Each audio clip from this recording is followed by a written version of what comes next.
Monday, and this morning we are heading to Marion County to check in with the city of The Silverton. community just northeast of Salem is focusing on emergency preparedness right now, especially after that close call with last year's historic wildfires.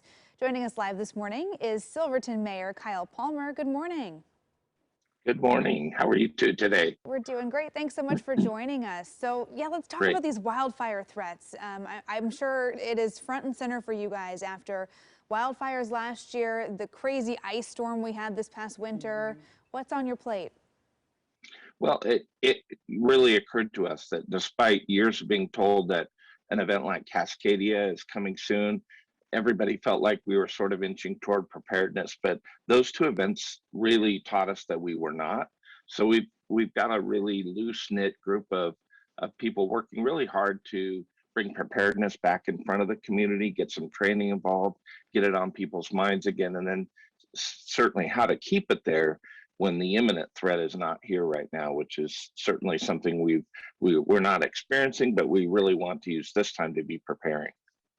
Yeah, and especially with the lack of rainfall we've had too. Yeah, got to be Yeah. something to keep an eye on. You know, Silverton is home to famously the nation's first transgender mayor several years ago, Stu Rasmussen. I understand that you guys are working on diversity and equity and inclusion in Silverton. What's being done to keep it, being a welcoming community to all people?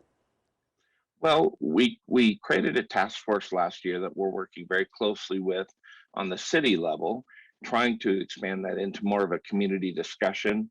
We had started to make some headway with the community, talking about those issues prior to the pandemic when live gatherings, of course, became impossible. So, it's something that we talk about a lot. I'm aware now that there are numbers of demographics in our community that haven't felt as welcoming as I believe everyone should, and everyone has a right to. And Silverton's a place I grew up. I want it to be safe for everyone and for all of our residents. And we aren't quite there. So we're talking about it a lot. The main thing is hearing from those people who are not feeling welcome, who have had interactions with some of our citizens that made them feel unsafe, and trying to find out how to get that discussion back into the community to talk about it so we can address it and hopefully resolve it. One of the other things that we're seeing a lot of heated discussion about right now, of course, is the pandemic. And, there's a lot of differing opinions on especially masking and the vaccine, but we are seeing cases statewide, starting to go up again. How are things in Silverton right now? Uh, Pretty divided still. We've been divided on those two issues, masking and vaccine, right along, and that's something that we also are really trying to get people on the same page. Economic uh, uh, depression as a result of the pandemic has been sort of at the root of it all. Some people want them all to be open, well, they are now, but they wanted that during the pandemic, where other people were urging for deeper protections. And so it's been a struggle to bring those two teams together of people to try to get them to see what's best for our community is to move forward, in the safest way. Unfortunately, there's a lot of mixed messaging that's been out there right from the start about what the safest way is. Currently, there's a lot of discussion in our community over how school will resume in the fall, whether children should have to wear masks, whether children should not have to wear masks, whether parents will send their kids to school or not.